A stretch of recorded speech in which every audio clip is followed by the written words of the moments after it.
Well, welcome to today's webcast session. We'll just be getting started in just a moment. My name is Dave Curry, and I'll be the moderator for today's Search Consultant panel. We have a great deal of registrations for today's session, always in big demand, information about agency search consultants. So we're just waiting for a few additional attendees to dial in here. We have well over 100 actually registered for today. So we will get started in about 30 seconds. Thanks, guys.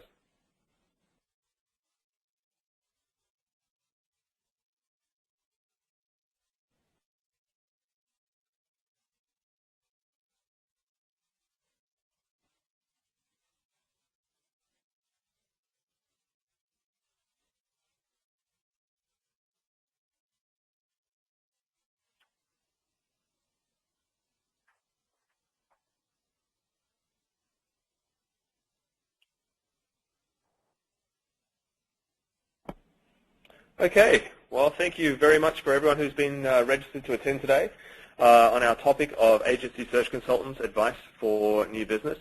My name's Dave Curry, as I mentioned earlier, and on today's panel we have two extremely well-respected agency search consultants in the space, Russell Woolworth of External View Consulting and Lorraine Lockhart of ICG Consulting, who have both generously made themselves available today to talk a little bit about their role in the industry, provide some advice for agency new business, and most importantly, I think for many on this call, provide a platform to ask questions. Some of the simple questions like, what does an agency search consultant do? Quite often I find that in the consulting work that we do with agencies in helping them grow, that there's a lot of misinformation in the marketplace about the role and function of agency search consultants today. What it has been in the past, how it's changed, and where the role and function of agency search consultants will be in the future. So we do a lot of work, and I've had a great relationship over the years with both Russell and Lorraine. So really excited to be able to moderate this panel with you both, and welcome you to the call today. Lorraine, I'd like to start with you first and inviting you to share a little bit about yourself and your practice, and then we'll hand it over to Russell for the same. Great. Well, thank you, Dave, for the introduction and, of course, the opportunity to participate in the webinar today. And greetings to my friend Russell, who I have had the pleasure of knowing a long time and respect very much. I also wanted to start with a quick shout-out to the people that I may know on the agency registration list we received. I recognize many names and agencies. And, of course, I appreciate the opportunity to get to know those of you listening that are new to me. And Russell and I are still working through the information the list forwarded to us and visiting your sites and links. So I thank you for sending that along. For those who don't know me, I guess my own elevator speech would be that I was the practice 25 years ago. Roject Consulting, or RCG, provides strategic counsel to client marketers on advertising agency selection and advertising industry issues. We also do a fair amount of consulting at the CMO and CEO level on internal to company marketing, organizational design, and resource issues. My industry perspective today is informed by this consulting work, and that includes a diversity of clients ranging from mega advertisers and complex organizations like a UPS, General Motors, State Farm, Universal Orlando, Henkel, to B2B advertisers, as well as some retailers, QSR restaurants, nonprofits, even community hospitals and startups and real estate developers. I like to say that search consultants operate in an interesting space because we stand at the crossroads of clients seeking agency resources and agencies seeking clients. So it does provide people like Russell and me a wide industry view of the marketplace, and I think that's the value that we can provide to listeners today in answering your questions the best we can. Before I turn it over to Russell, I guess I would be remiss in not mentioning what differentiates our practice. because that is often what we ask agencies to do when introducing themselves. So what differentiates me personally and the Rojek Consulting practice is that we have a lot of passion and deep subject expertise and data on the importance of understanding organizational culture and core value systems and how to best use this perspective in identifying optimal agency resources for our clients, and then post-agency selection using an understanding of organizational culture to build and integrate teams that work well together. So Dave asked us to mention a little bit what we're working on presently in 2015. So like you all, we sign NDAs, and often clients hire us to get pretty far along in the review process without a lot of exposure. So I'll have to speak in generalities. But we are currently working on 3 national retail store brand assignments, a joint venture between a university and a nonprofit institute, a project focused on the bridal market, which is very interesting, and we may be doing something within the food service industry by early summer. So Dave asked for a brief introduction. I don't want to take up too much more time, but if you want more information on my background, I would direct you to my LinkedIn profile, and there's a lot of information about how we work with agencies on our company website, which is rcgconsulting.com. With that, I'll turn it over to Russell. Thanks so much, Lorraine. Thank you.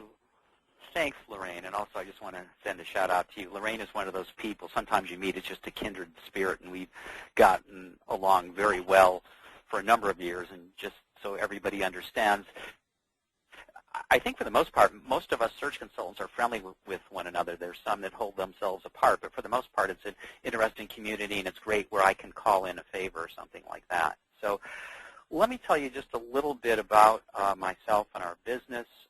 I've now entering my 16th year of doing this. I started out, I was a principal at Select Resources. I was there for about 7 years and started another company called ARC Advisors and struck out on my own, starting External View about 4 years or so ago. And my life has changed radically. When I first started doing this, I did 100% searches. Today, search is about 40% of our activity. And I think we're reflecting what's going on in the marketing world. We spend more time trying to prevent clients from doing searches than we do trying to, as I laughingly refer to, preside over divorces. We have 4 major areas in our business. One is agency search and selection. We do a lot of financial work and contract work. We're doing that work all over the world. Perhaps our biggest and most growing area is agency evaluations, where we use some very cool cloud-based software and help clients and agencies understand how to work together. And I've taken to calling myself the Dr. Phil of marketing.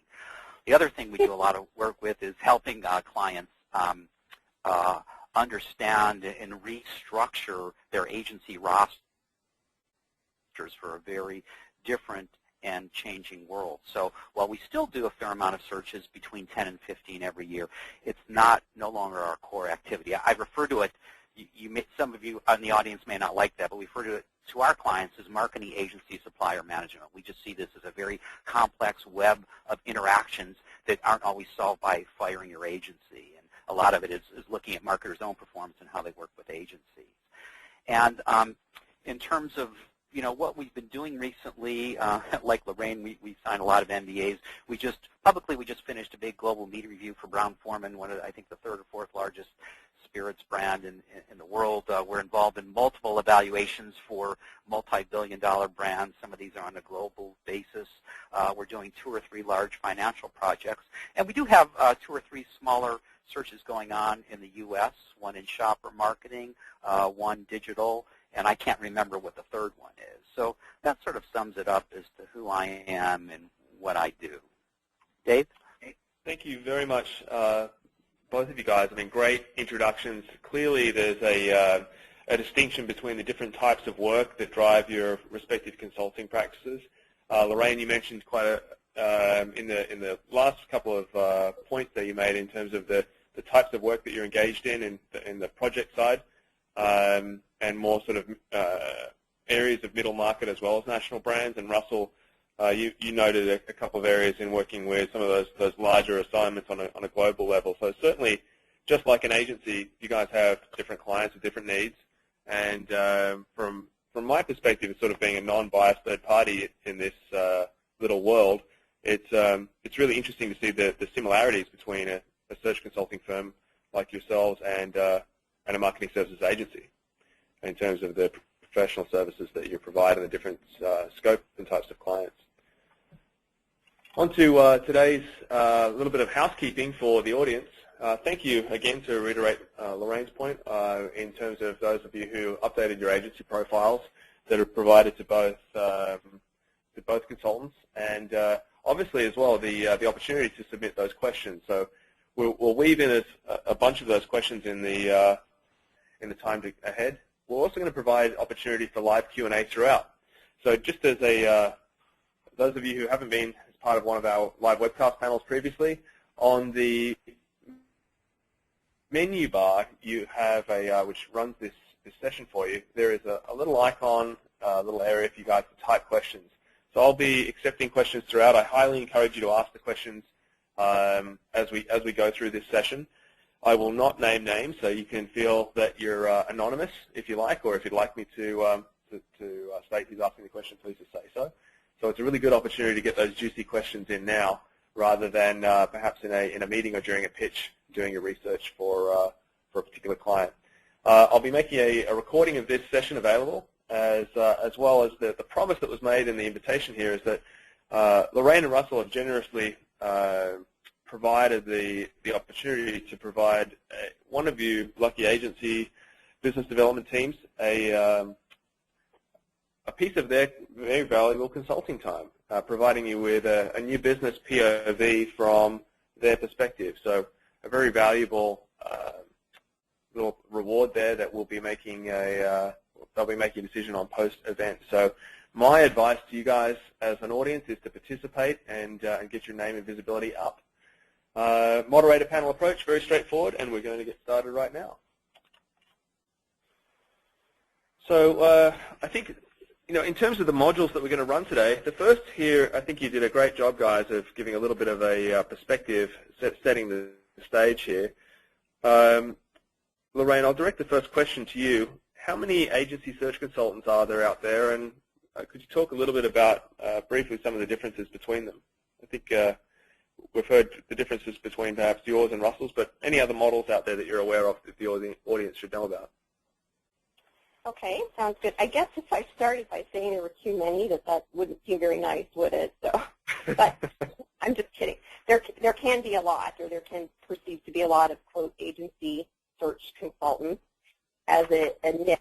They range from groups that are more established with infrastructure and proprietary process and track records and history and reputation to a collection of people that may even include retired ad execs who advise clients on how to select agencies and obviously lean towards ones that they have worked with previously, or they sit on a review committee. So it's challenging, and I empathize with agencies because there's not a singular view of what qualifies a person necessarily to be an agency search consultant.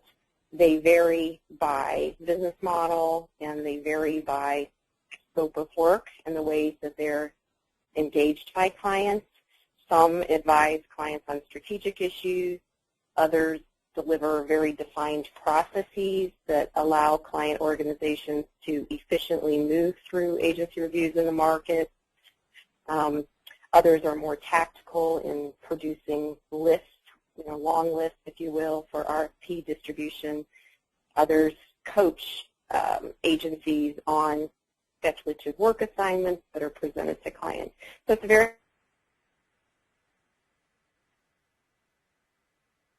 how much you want me to go deep, but to get an understanding of that range, I think, well, actually the list on their blog site publishes a list of agency search consultants, as does the 4 A's.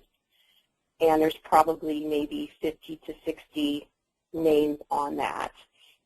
Anyone who's interested in understanding the dynamic around it probably needs to spend time sorting that list and prioritizing, visiting the websites of the search consultants in their regional geography, or those that may line up with experience in the same verticals that the agencies are targeting themselves. I think that's great advice, Lorraine.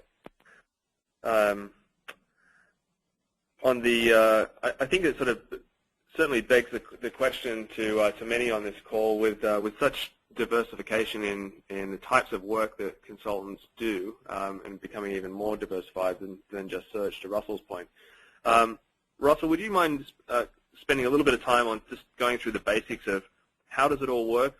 Who do you work for, and I guess a couple of examples of the deliverables,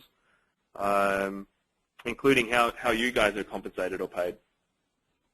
Okay, and I'll confine this to our agency search practice. And we're terrible marketers, by the way, despite spending the first part of my career in marketing. And we work pretty much by word of mouth. But typically, we don't do a lot of prospecting, which is, I know, the opposite of what you guys do. And it seems to be working for us because we seem to be at capacity a lot. But typically, a marketer will contact us, and probably in 60 to 70% of the instances, we will be involved in an RFP process where we will be put up against other search consultants, where we will bid, and it's on process and things like that. And there are a couple different financial models you should be aware of out there. We charge a one all-encompassing project fee, and based on what the process is. There are consultants out there who actually charge back-end fees. If you win a piece of business, you owe them money. I'm not going to make a value call on that. The 4As doesn't look favorably on that. So you should know, when you talk to a search consultant, you should understand the financial model that they use, because you could end up owing them a fair amount of money. And at the end of the day, clients, typical search processes probably take around 3 months or so. There's expedited processes, and these days I think marketers are so different in what they're looking for. We're seeing this big cleavage between project work and typical AOR work, that the processes tend to be all over the board. But bottom line, marketers hire us, then we go out and find people. We don't have a roster of agencies. People ask how you get on our roster. Our roster includes the 100,000 marketing agencies in the U.S. We take credentials and capabilities that the client requests in our discovery process, and then we look to see who meets them. And philosophically, we like to start with a small list. Otherwise, I'm not sure the value that we add if we're bringing 30 agencies forward. Lorraine, are you seeing the same type of thing in terms of how you're structured as a consultancy as well? Generally, yes. I think we're similar to External View in that our compensation is from the client community that engages us. We also work mostly on a quoted project fee. It's funny, it's a firsthand experience in working with a client's procurement group, because that's often who we are hired by, and we go through hurdles similar to agencies. So we work to define our scope of work and our deliverables. We provide estimates based on what the key drivers of cost in an agency review for us would be, and those include the number of client participants, the number of agencies they may want to take a look at, the dollar value of the agency scope, the length of time, as Russell referenced, and then we will quote that project and that scope based on it, generally on an hourly rate. But in the last few years, I'm very careful to, like agencies, we identify adds to scope to protect ourselves in the event that circumstances change. So if a review process that from the beginning is laid out to happen in a 12 to 16-week time frame, stretches into month 5 or 6 for client delays, we've built in protections to our master consulting agreement to accommodate that. So it's a fixed project fee with some protections on extensions to projects and adds to scope, which characterize most of the review work that we do. I think you get a lot of head nodding on the call here, Lorraine, based upon the audience and the scope creep that agencies also feel. Can I add one extra thought to that? You know, Absolutely. early on, I don't know, I was twinged when the first call came from procurement personnel, but I've since learned to embrace that upfront validation of the project potential as it relates to company sourcing agencies, because, to their credit, the procurement person will definitively know what the scope of work that the agency is being hired for, and they generally are very clear on what the dollar opportunity for the agency is and what the selection criteria will be, and they're very, very process-oriented. So it adds a lot of clarity up front to our starting point for a project, in contrast to getting a call from a senior marketing leader who may just, quote, want to review agencies to look around and compare resources or solicit new ideas. So in some respects, the procurement-led agency review is a very concrete initiative that's been, blessed internally within the client company, and they're going to do this. So it's a matter of, for us, showing the value add that engaging a consultant to work collaboratively with procurement people to get that body of work done for them. So what I'm hearing there, Lorraine, is potentially painful in the beginning, but a sure thing. Yes, absolutely. They're So very, I'm sorry, go ahead. This call's all about you guys. Okay, so a little bit, I guess, to your point, Lorraine, that procurement's been one of the things that certainly in the industry has changed over the last 5 years, and continues to be one of those driving factors that all agencies on this call, I'm sure, and as you guys have well discussed as well, that this is something that's here to stay. Russell, how do you envisage the role of a search consultant changing in the years ahead? I mean, you already mentioned that 60% of your business is outside of traditional search. Could you elaborate a little bit more on the direction of the area of what was traditionally known as search consultants? Yeah.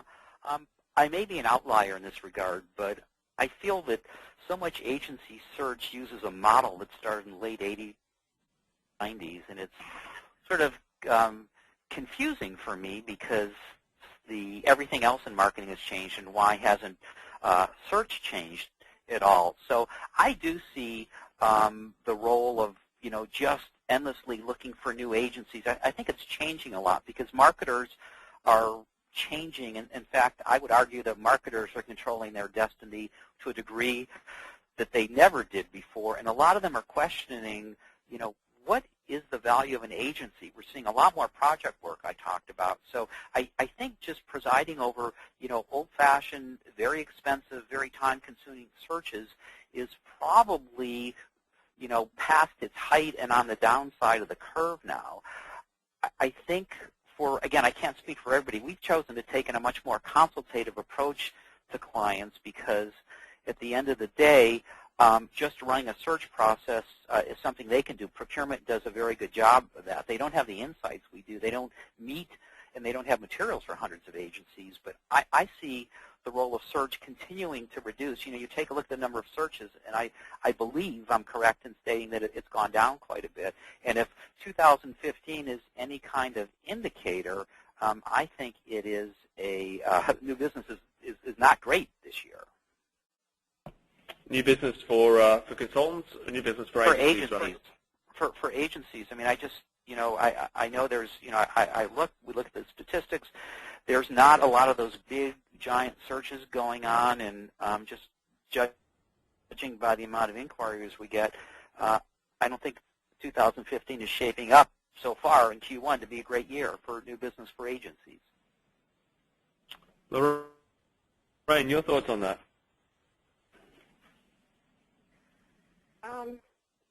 I agree with Russell that the nature of what clients are looking for has evolved and changed. But I also think that there's a tremendous amount of business to be had, if you will, because middle market companies, well, virtually any kind of organization or institution or company has communication needs, and with digital and social media, there's this new burden for how they communicate and how they take their brand to market. And so clients are wrestling with what kind of capability and competencies do we need to have inside, how do we hire for our social digital marketing manager, or do we outsource to, we use the word agencies broadly, in market to get those competencies, and what is the pros and cons of doing that. So a shorter way to say it is there's a lot of demand for, I don't like necessarily the word project because it seems small, but I'm going to say scope-driven resourcing where companies of all types and sizes are going in market and trying to identify talent and secure those resources to achieve business outcomes. So it's very active and robust. The difference to me is that all clients generally have a multi-agency roster environment. Very few companies have one agency relationship, or they don't talk in terms of my agency of record anymore. They embrace the notion that they're going to have a roster of pre-qualified, vetted agency suppliers, media companies, ad tech firms, and engage them selectively on scope-specific initiatives that can be very robust and multi-million dollars. And the role of the CMO, if you will, is the orchestrator of both internal resources and external resources of all types and sizes and shapes. And they relish that and they embrace that, and that's what they see their job to be. So it's just different, a different dynamic, but how an agency of any size or capability goes to market and participates in that is directly related to how clearly that agency is positioned and what its competitive strengths are. So I don't want to digress into a new topic, but that's kind of my summary of the change in the last 5 years. Well, thank you, Lorraine. I think that certainly from our perspective in monitoring the relationship changes across the industry, I would have to say that we certainly haven't seen a slowdown in the number of changes. Where we've actually seen an increase is to your earlier point, the continuing expansion of agency relationships based on scope-driven resourcing. I think that's a really good turn of phrase that you've used there. Less of those large, what we see is less of those large AOR-type relationships shifting in Q1 of this year. Many reasons for that: a stable global economy, if we're tracking it on a global level, especially in the U.S. It seems to be the year of getting things actually up and off the ground. But on the project side, or to your point, the scope-driven resourcing, we're seeing a lot more expansion of those agency relationships. So I think to both of your points, they certainly resonate with us and the research that we do. I think the reason why, Dave, is I think Russell and I both bring a client-centric perspective to the advertising agency industry. Not that many ad people haven't had a tour of duty on the client side as well, but the underlying reason is that clients are, at the heart of it, very risk-adverse. So even 5 to 10 years ago, the notion of moving all your eggs in one basket to another was a high-risk proposition. And now it is of lesser risk for even a large global or national advertiser to go into market and do a scope-driven resourcing project to source new providers.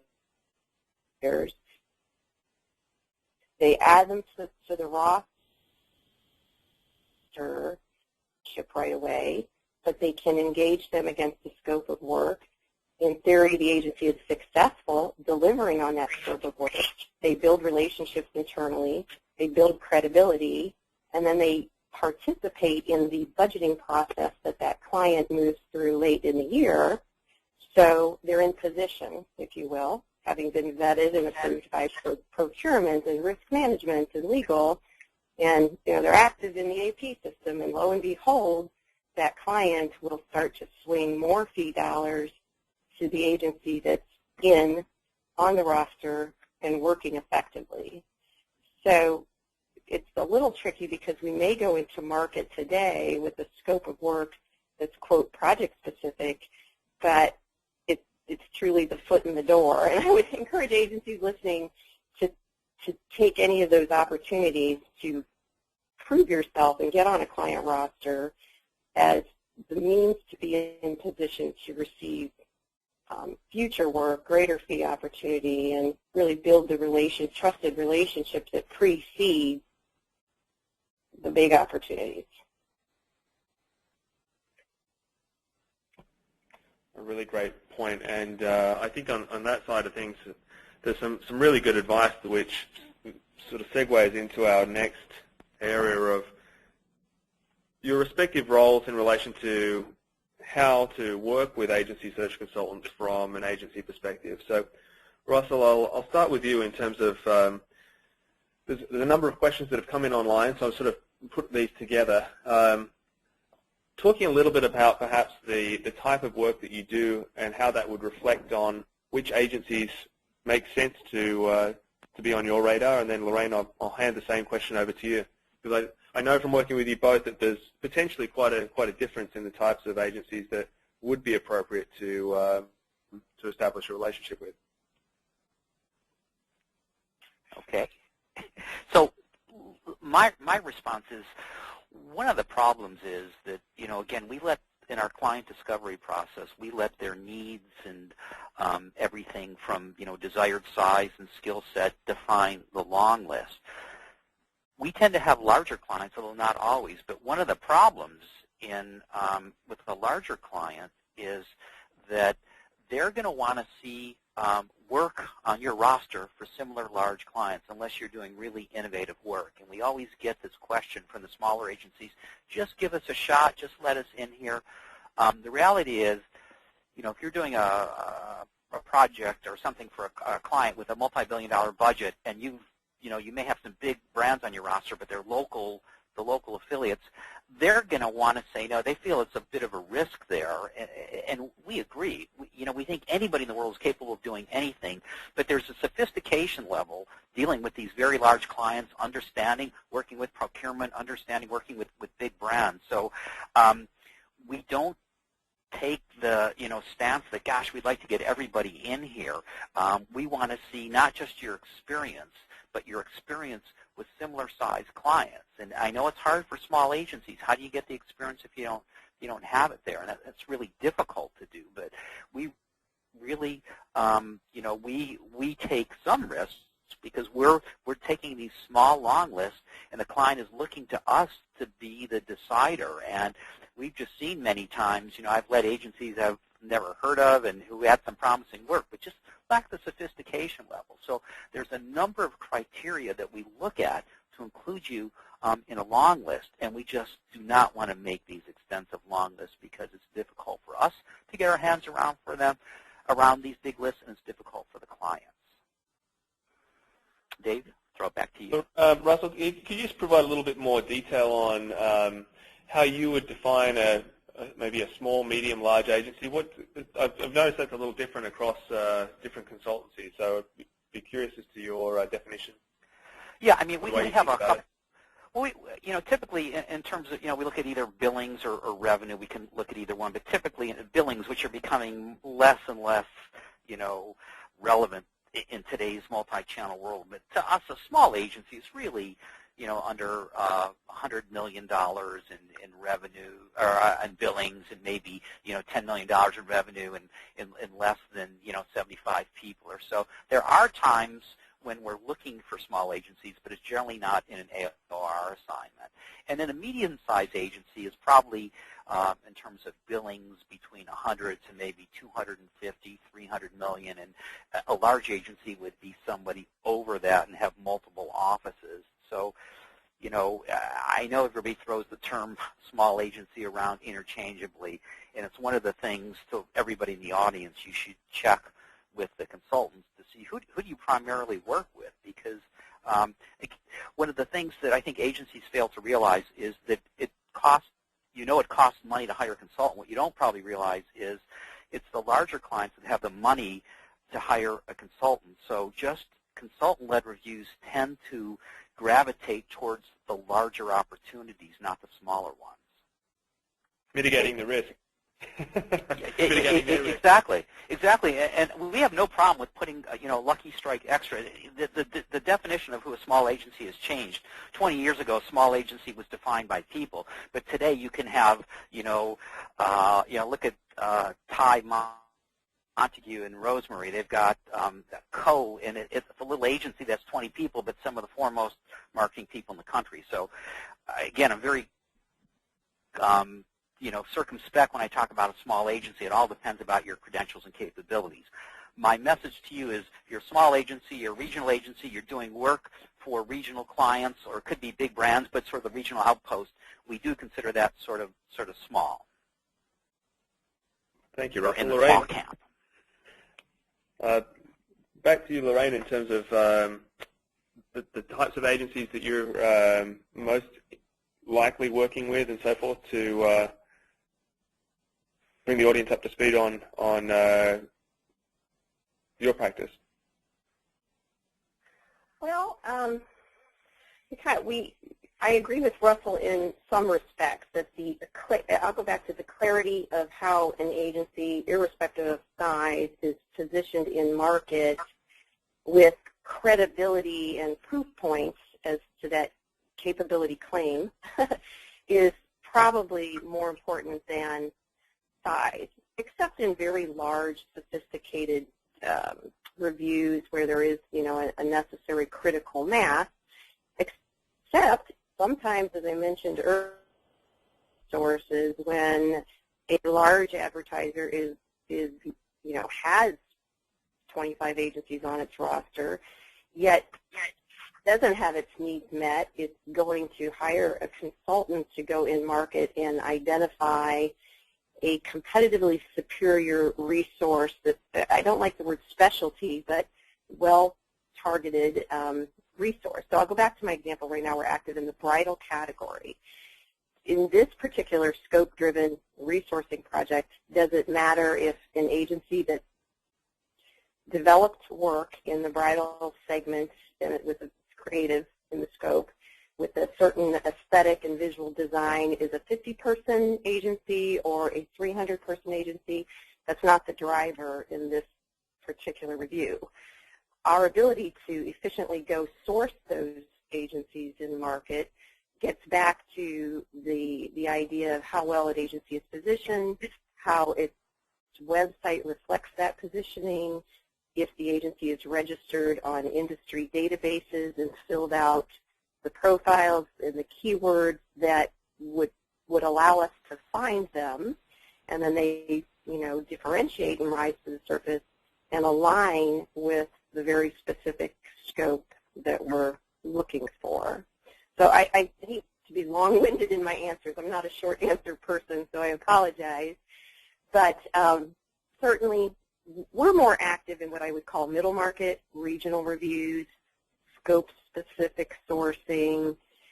So I'm interested in understanding all those choices in market, but to be efficient at doing it, we would encourage agencies to, it sounds like, make work research early in our processes when we're building long lists, if you will, and filtering all the choices in market.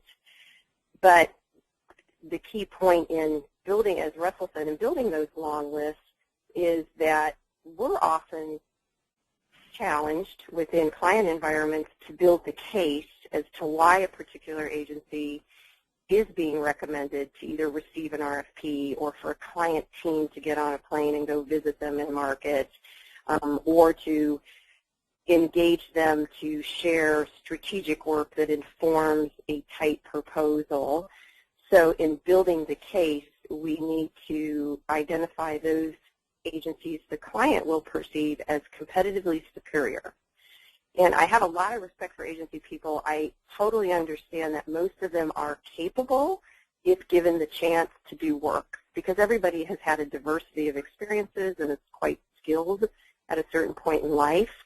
But a client doesn't pick an agency for that potential. A risk-adverse client world wants to get introduced to agencies that are clearly positioned, competitively best of class at whatever, XYZ, and has credible proof points that basically increase their confidence level that if they engage that resource, they're going to get what they bargained for.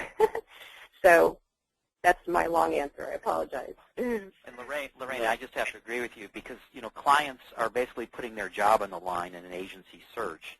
And when you say, hey, just try us once, just keep in mind, put yourself in their shoes. Are you good enough for them to risk their job? Right. And to bring you into a position, for very, I would call it serious, high-stake projects, clients will hire a consultant, by and large, a generality, most consultants, to do the upfront vetting and accelerate their search process to a point, right? Much like what an executive recruiter does in finding candidates for a job description and then producing a set of resumes or slate of candidates. Then there's this marked line where a percent, consultants like Russell and like myself and very strategic people continue to be engaged by that client organization to vet those pre-qualified agencies at a higher level.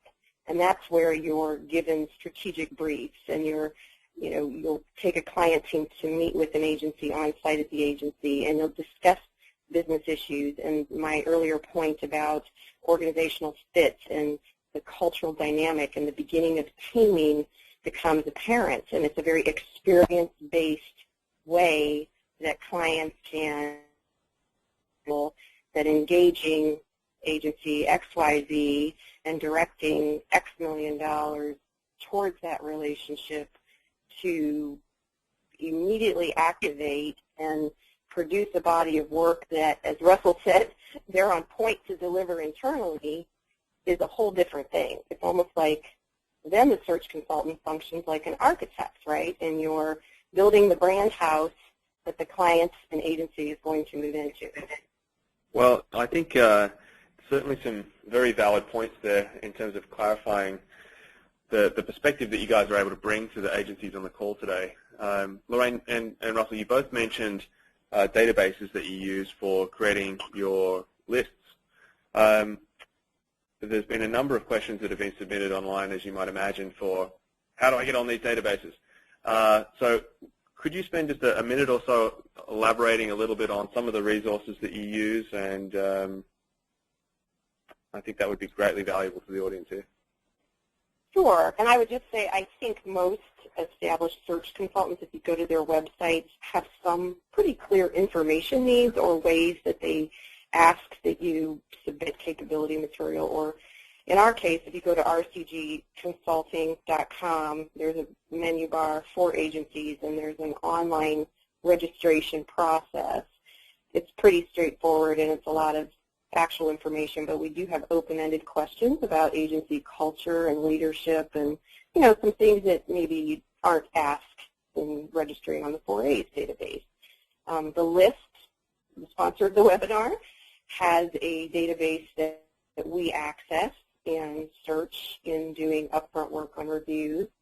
And then we go to certain vertical specific resources, especially in retail, and monitor, even sometimes look at awards within vertical categories to see what agencies are active in achieving business outcomes for clients of a certain type. So our own database for it is the list. I think adform.com occasionally. Russell, you probably have others you use. Yeah, I mean, what we did, rather than force you all out there in audience land to register on yet another proprietary database, we made a deal with the list many years ago where you just go to our website and you click on the link and you get entered into the list, which we found to be very helpful.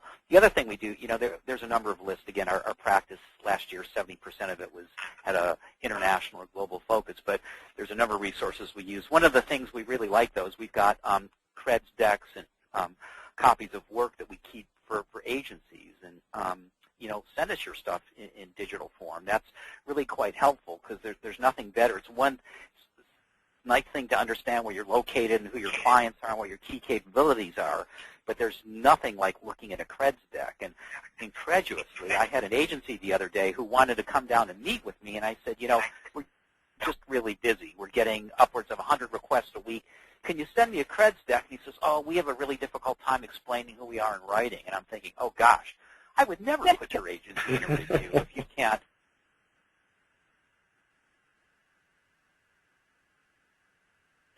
But we love, in digital format, we've got a special server. We send it to us. We can't guarantee we're going to get back to you. We don't have time to comment, but that's how we do it. Russell, you and I have had conversations over the years of being able to provide a one-pager in addition to a credentials deck. Almost the when to consider us, and sometimes even a little easier for you guys, when not to consider us. So do not consider this agency if these criteria are met. Is that still something that you're enjoying, being able to receive from those agencies? It's an exercise in reduction. It's a humbling experience, but it's so great when an agency can express itself on one page, what you're positioning, who are your clients, how many people do you have. It's just a great resource because a lot of times in our process we'll be discussing agencies without any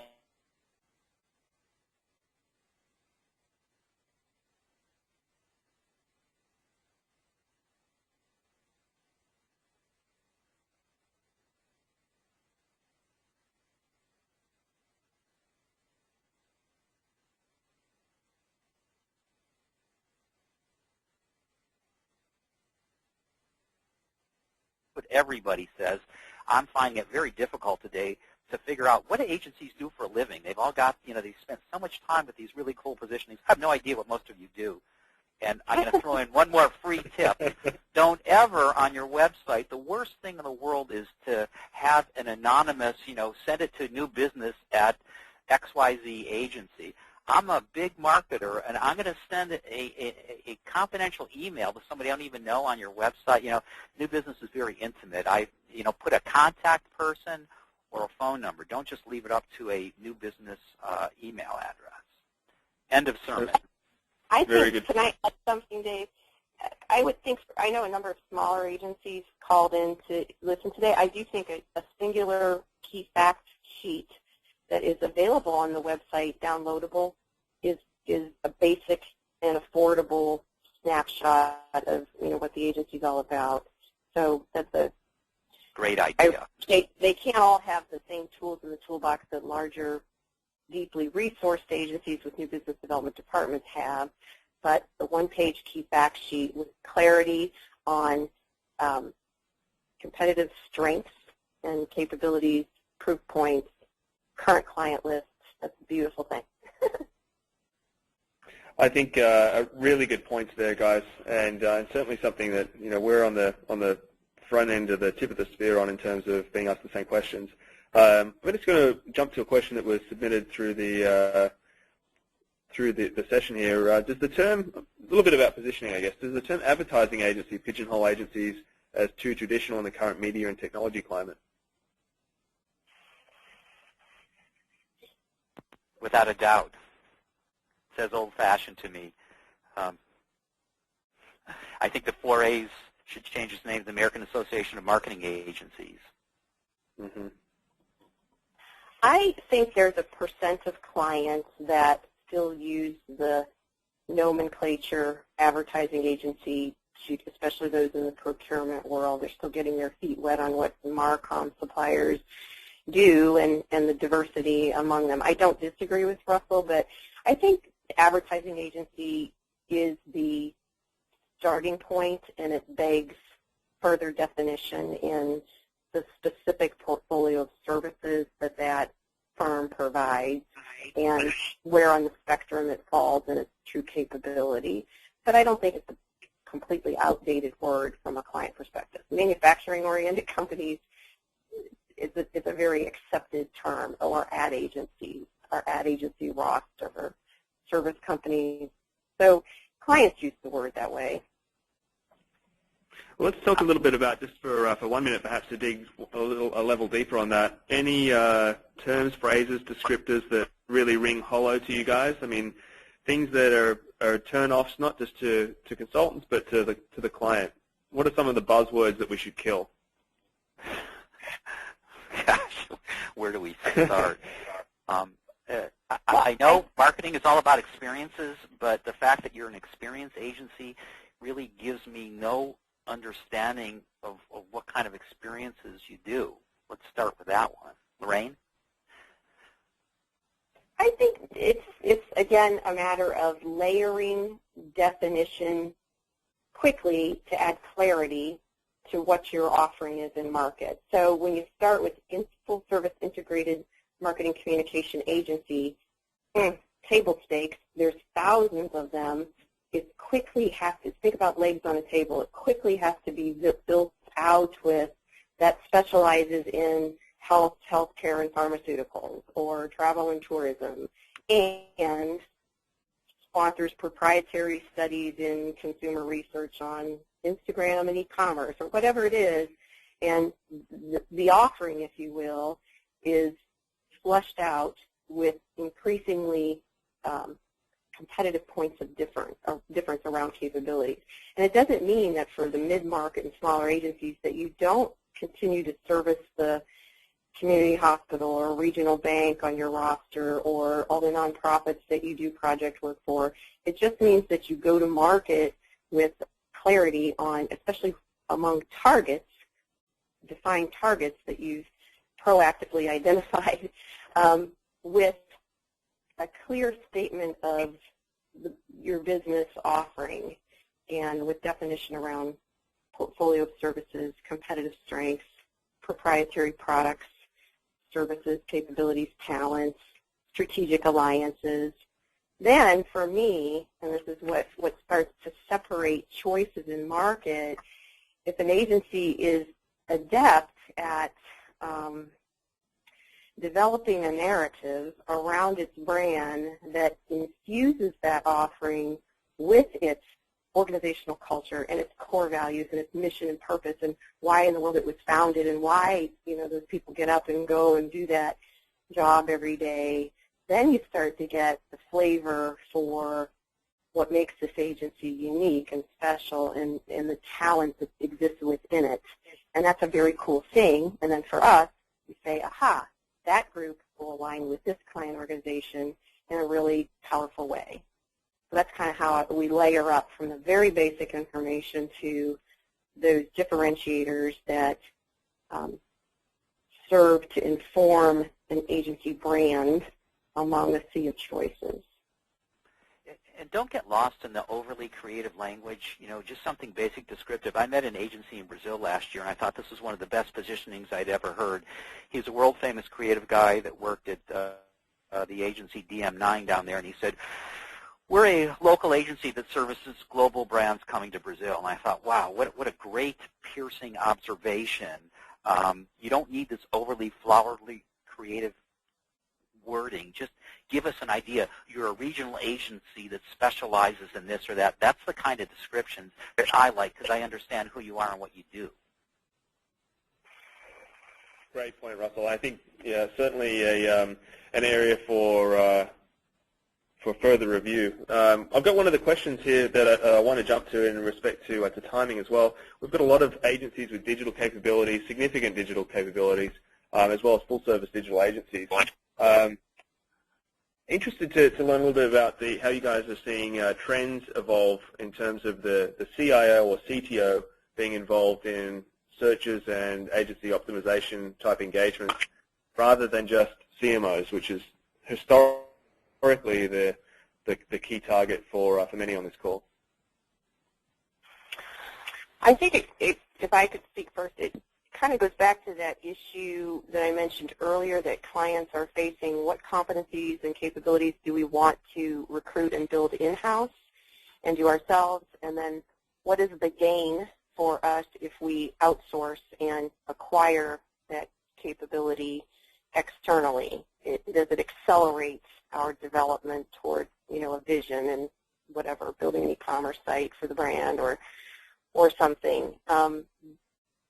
Clients in that space tend to sort resources around strategy, digital creative output, production, and measurement. So those are kind of, just off the top of my head, 4 buckets that I hear clients sorting suppliers as to the capability that they bring to the table. And I think that most corporations are just not set up for this world. I'll give you an example of a client came to us who wanted to do a website review, but the CMS, the system that ran their website, needed to be fixed. But IT was given the RFP to find the appropriate CMS provider, and I said, this is crazy. You're going to be doing something with IT specs that talks about uptime, yet the marketing people are going to have no input on the content management system that this is your new site's going to use. So you need this cross-functional expertise that goes across departments. IT, the CTO is much more of a strategist these days. They're not necessarily down in the weeds with the IT people, but it's a huge problem. Most companies are just not set up to attack this appropriately. That's why I think that procurement function does come front and center on behalf of the different stakeholders that exist within the company. And then their job is to go source those resource suppliers. Okay, guys, we're going to shift gears a little bit here in the essence of time. What I'd like to do is focus on a couple of key outputs for the audience here. Russell, I'll put the first question to you. In terms of taking control of an agency's destiny, certainly there seems to be, warrant the requirement for great positioning, to your earlier point, and but it seems that there's more than that. It's rather than waiting for their email box to go ding with an RFI or an RFP from you guys, procurement, or from a marketing group directly. What are a couple of the key takeaways that you would advise agencies to do to take control of their destiny? The first thing I'd say is you got to have a good work product. You just can't have crap and expect somebody to say, oh, I love that. So, there's agencies that work for clients who don't know anything about marketing and really are sort of a hired kind of, production gun. So you got to have a good work product, number one. And number two, excuse me, I'd have to say is that I am not a fan of clients or of agencies that just email boilerplate stuff to clients. When we do a search, a client always has a file of previous communications from agencies, which I find fascinating. And the ones they always keep are the ones that really taken a customized approach to their business.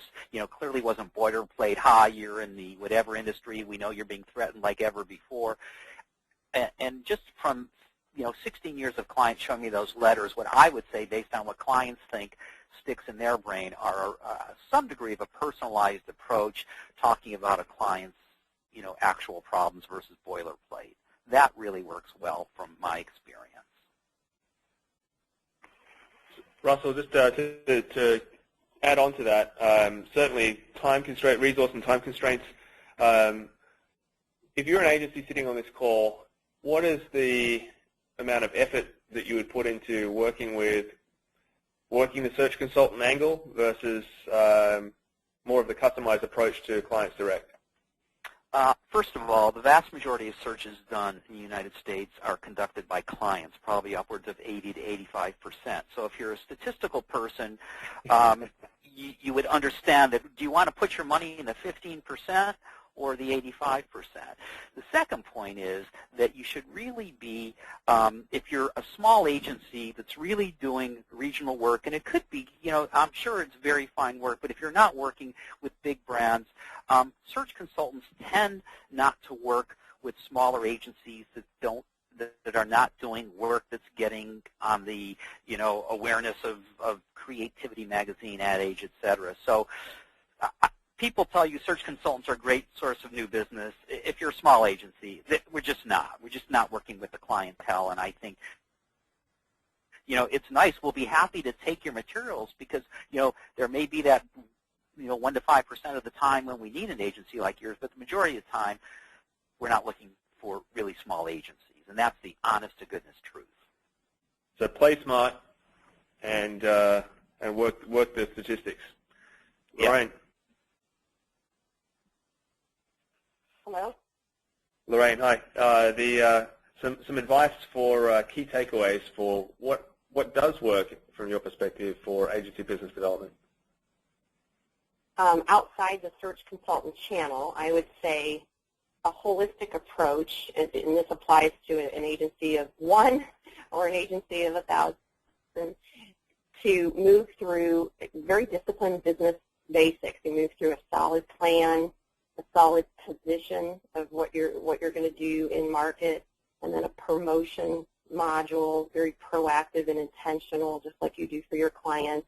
And then there are best practices around what I'll call pitching and activation when you are in a competitive review.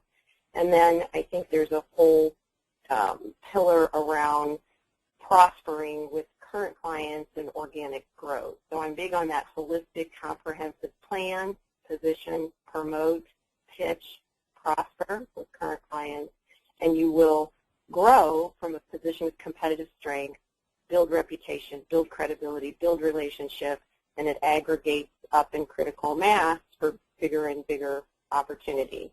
I think a way to think about search consultants is they're certainly an influencer in market, active in the industry, so it doesn't hurt to establish awareness among those in your vertical or your region.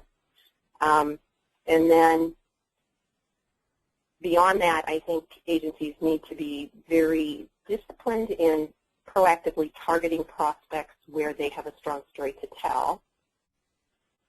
And that's driven from usually relevant industry experience and achieving business outcomes for current clients and growing off of that. So I feel pressed for time, but that's my summary. Well, to elaborate a little bit just for a moment on that, what I'm hearing from both of you guys is that in the same way that a client takes a more calculated approach to finding an agency, as do search consultants in that process, agencies should take the same type of approach in being much more selective in who they put on their target list for potential clients that they want to provide a customized approach to, rather than just the shotgun approach. So certainly much more of a sniper approach than casting a wide net. I agree, and the fundamental reason is if any kind of review, for lack of a better word, that's driven from a client organization or a procurement function or a search consultant, by definition is going to be competitive. So like-kinded agencies are going to go through the process and be aggregated in a set of choices for the client. So in that context, don't try to get yourself into an environment where you're not playing to your competitive strength, because it takes deep resources to go the distance and necessarily win in a competitive review.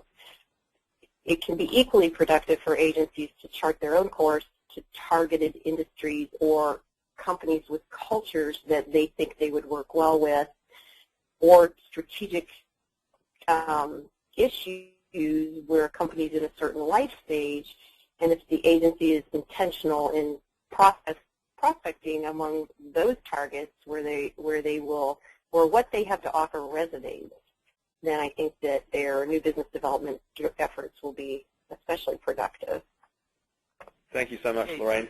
In respect of time, I'm just going to jump to a couple of things here for those who have to jump off the call.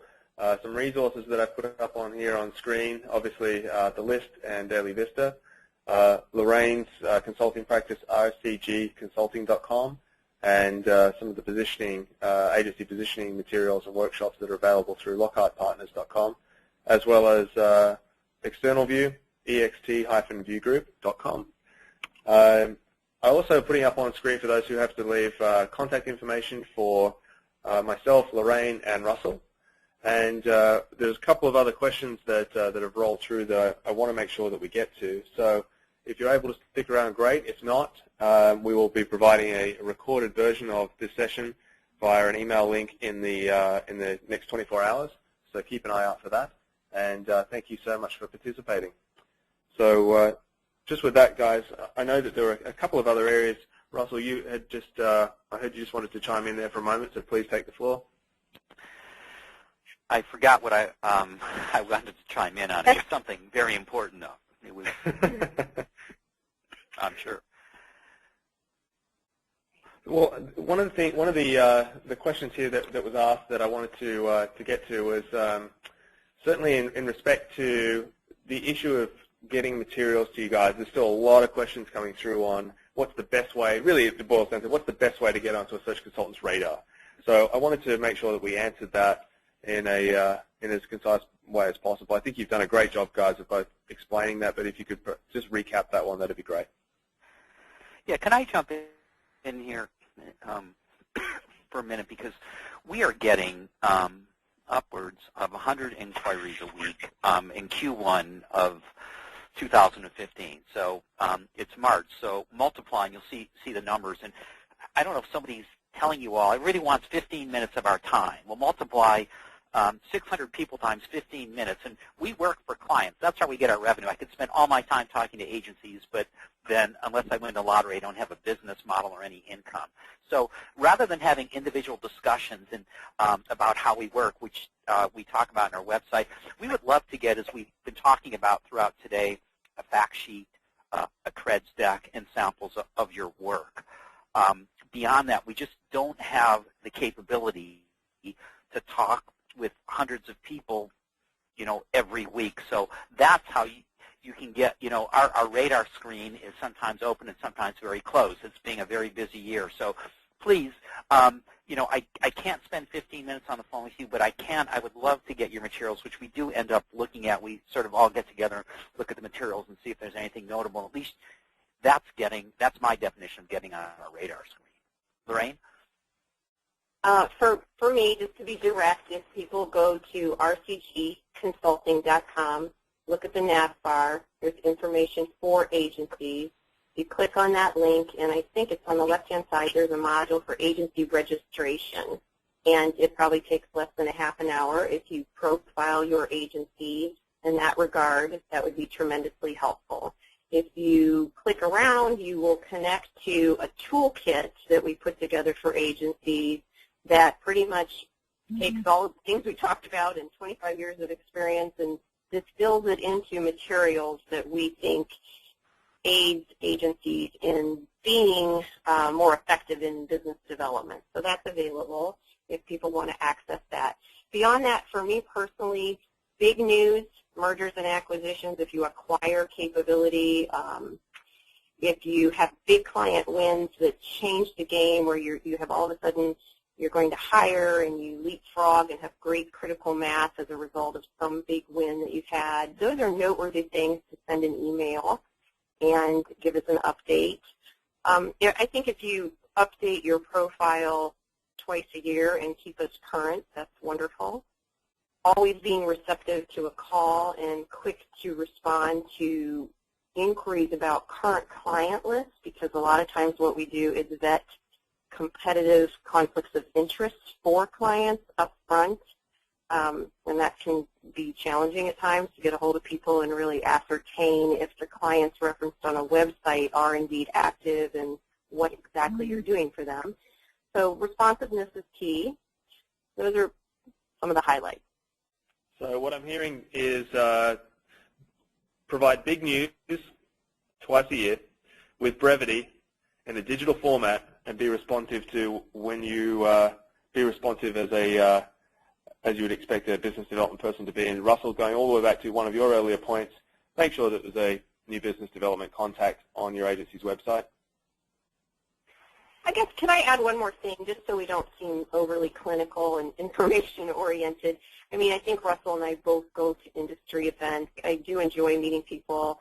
If you go to conferences and you know consultants are going to be there, send an email in advance and come up and introduce yourself and chat. It's a very people-oriented business, and it is wonderful to put a name with a face and have a conversation about what's new at the agency. So that's another venue that's efficient, I think, for agencies interested in growing and in connecting and to show up in those places and make introductions in that regard.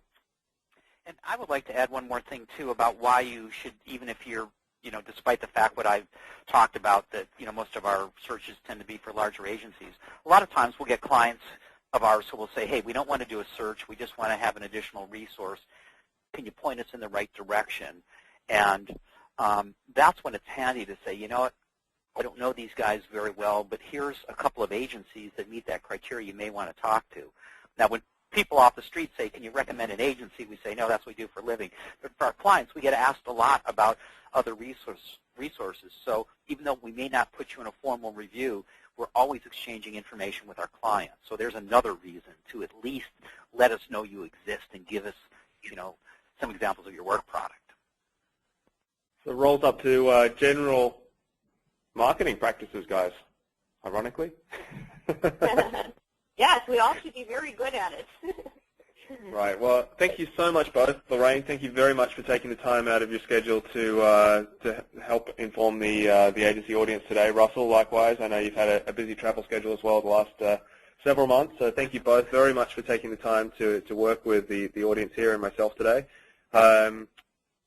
Is there any last words of wisdom that you wanted to provide, and then we'll wrap it up and provide the recording to the audience? From my end, just thank you again for the opportunity, and hello to people that are listening. And I will follow up with some time and visit your site and look through the information that you submitted to the list. I appreciate the opportunity to do that. And as always, thank you, Russell. It's always great to chat with you. And same back at you. And again, thank you, everyone out there. We appreciate the time that you took out of your day to listen to us ramble on, but we do appreciate it. And hopefully, you never know, we may get a chance to work together. Thank you very much, everyone. And this will conclude the session today. Again, as a reminder, we'll provide a recording of the session, and that'll be within the next 24 hours via email. So thank you once again to all, and have a good afternoon. Thanks, Dave. Bye-bye. Thanks. Bye-bye.